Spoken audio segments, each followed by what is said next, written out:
Y una de las cosas que hacíamos era que a la familia le pedíamos que el libro que nos quisieran mandar o que nosotros les pidiéramos, que no estuviera el título repetido en todas las páginas, porque eso hacía imposible su camuflaje.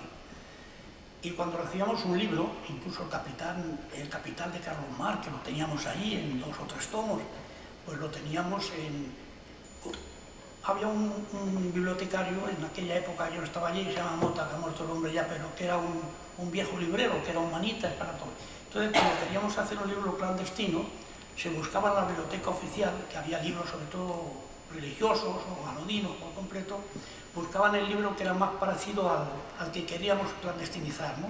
Y entonces cogían las pastas de ese libro, los encuadernaban, cogían las pastas del libro, las 100 primeras páginas lo dejaba porque en la primera iba la firma del director y el sello de la prisión, y luego metían 100 páginas de los nuestros y en fin, así se hacía una especie de sándwich y teníamos así cerca un centenar de libros. En ese sentido, yo me acuerdo cuando salí en libertad, le regalé a Pablo Neruda un libro que saqué de la cárcel, que por fuera era la historia de Santa Genoveva de Brabante y por medio y por dentro era el canto general de Pablo Neruda, ¿no? Lo tenía yo en Isla Negra, allí en su biblioteca como una reliquia, ¿no?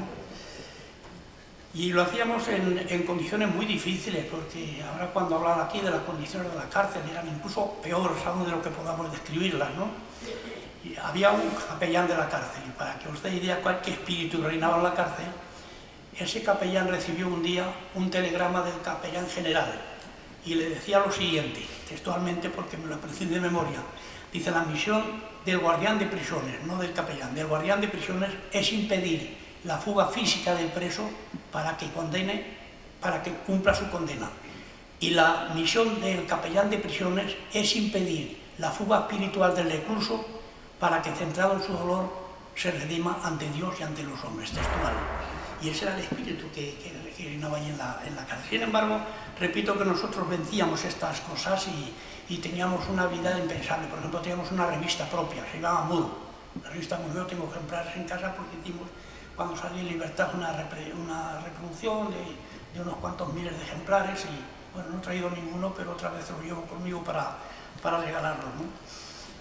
Y yo en la cárcel, cuando se habla aquí de cómo escribir entre rejas o cómo hacer cultura entre rejas, pues yo trabajé mucho ahí porque era muy joven, pero era muy apasionado para las cosas, y fundé una tertulia que se llamaba la Tertulia La Aldaba, y editamos nuestro propio periódico, Juventud, que eso me costó la segunda condena a muerte, y 30 años después, cuando me la conmutaron, estuve condenado, como sabéis, a 2 penas de muerte, y aquello se me quedó en 60 años de prisión, porque en la segunda condena fue por un periódico que hicimos en la cárcel, con el título Juventud, para conmemorar el 1 de mayo de 1943.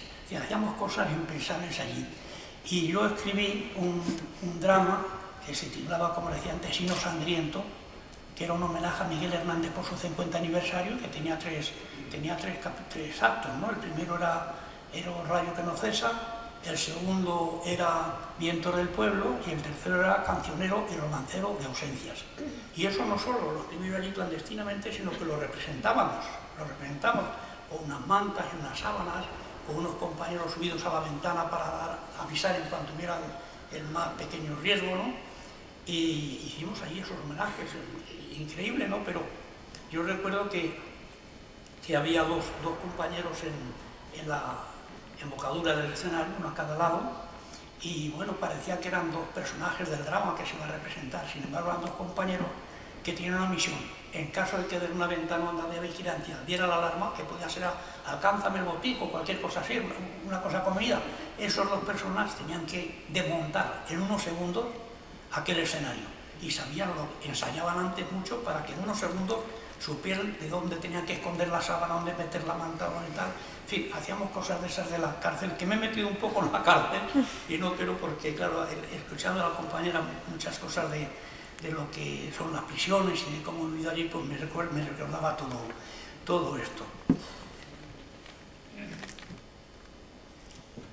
Yo creo que una de las cosas que más en estos momentos nos preocupa a nosotros, a los que hemos estado en la cárcel, a las víctimas y en general a los ciudadanos, ¿no? Y especialmente a la gente demócrata y eso, es que se restablezca esa historia, porque esa memoria, porque estas cosas las escuchamos alguna vez así, en actos de este tipo, pero hoy nos encontramos, y es muy penoso esto, que a lo mejor hablas con jóvenes que no saben lo que ha pasado en España, que no saben siquiera quién era Franco, muchos de ellos, ¿no?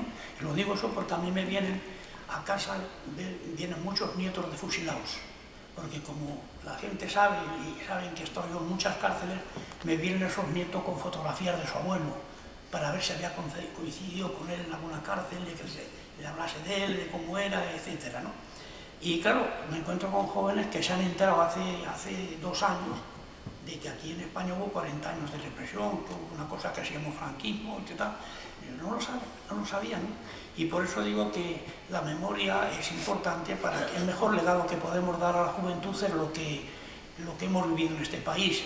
No para volver a aquel pasado luctuoso, porque la venganza no es un ideal político ni un fin revolucionario, sino para que, sabiendo lo que pasó, eso no se repita nunca más, ¿no?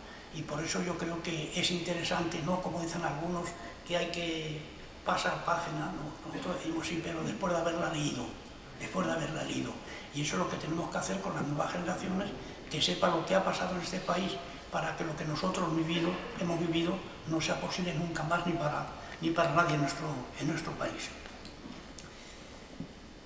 Crear entre rejas, como se decía aquí, pues era al mismo tiempo un alivio, ¿no? Pero yo escribía sobre todo para como lo tengo en algunos poemas, de los que luego leeremos algunos si queréis, pues lo hacíamos sobre todo para mantener la moral de los compañeros, ¿no? Yo recuerdo que escribí un poema que no le voy a recitar porque es un poco largo, aunque viene en el libro, que se titula Romance para las 12 menos cuarto. Y era que nosotros, todos los fines de año, el último día del año, la madrugada esa, pues a las 12 organizamos una cabalgata que recorríamos las galerías, porque ese día era más permisivo y dejaba las galerías abiertas. Entonces íbamos con esa cabalgata, con mucho ingenio, con carteles que hacíamos, un preso hacía de año nuevo, el más jovencito, vestido así, y el más viejo, pues hacía del año que dejábamos, ¿no? Pero llegó un momento en que los compañeros estábamos agrupados en la cárcel políticamente, con grupos, ¿no? Y siempre antes se decía qué vamos a hacer este año, qué tal, ¿no? Y resultó que un año había mucha depresión en la cárcel, un indulto que se había dado y que había llevado esperanzas a la gente, y luego resultó que fue un canto al sol, ¿no? Que no significó nada. Y la gente, cuando se reunieron en sus grupos para ver qué hacíamos ese fin de año, pues la mayoría dijeron que no. Dijeron que era un sarcasmo, que nos reíamos de nosotros mismos, que no había ninguna perspectiva y que la noche estaba cada vez más cerrada y tal y cual. Y entonces yo escribí un poema, en un rato, pero al tirón, escribí un poema que se llama Romance para las 12 menos cuarto, y que digo, no lo recito porque eso, pero comenzaba diciendo, camaradas, a las 12 todos los pulsos en oro, que suenen como campanas en una campana todo sola. Y bueno, eso, un cuarto de hora antes, por eso decía Romance para las 12 menos cuarto, un cuarto de hora antes de las 12, pues se debió en todas las galerías al mismo tiempo. Y la gente que ya se había acostado y que no que tal, empezó a levantarse, y festejamos aquel año como solo debíamos hacerlo, para que los propios guardianes vieran que nuestra moral sigue en pie y que no eran capaces de acabar con nosotros, ¿no?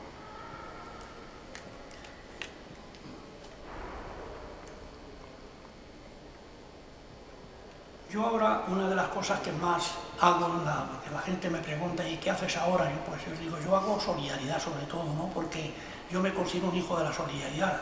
Sin la solidaridad yo no sé los años que hubiera estado en la cárcel, ¿no? Ahora llevo ya 50 años de libertad, que ya está bien, 50 años de libertad, porque salí en libertad en el año 61.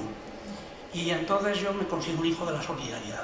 Y creo que la solidaridad además es importante, no solo es una palabra muy hermosa, sino una necesidad de nuestro tiempo, porque, y además en un sentido planetario, porque antiguamente los pueblos y los seres humanos vivían los unos muy lejos de los otros, y había un refrán que decía, eso está muy lejos de mi cama, como queriendo decir eso a mí no me afecta.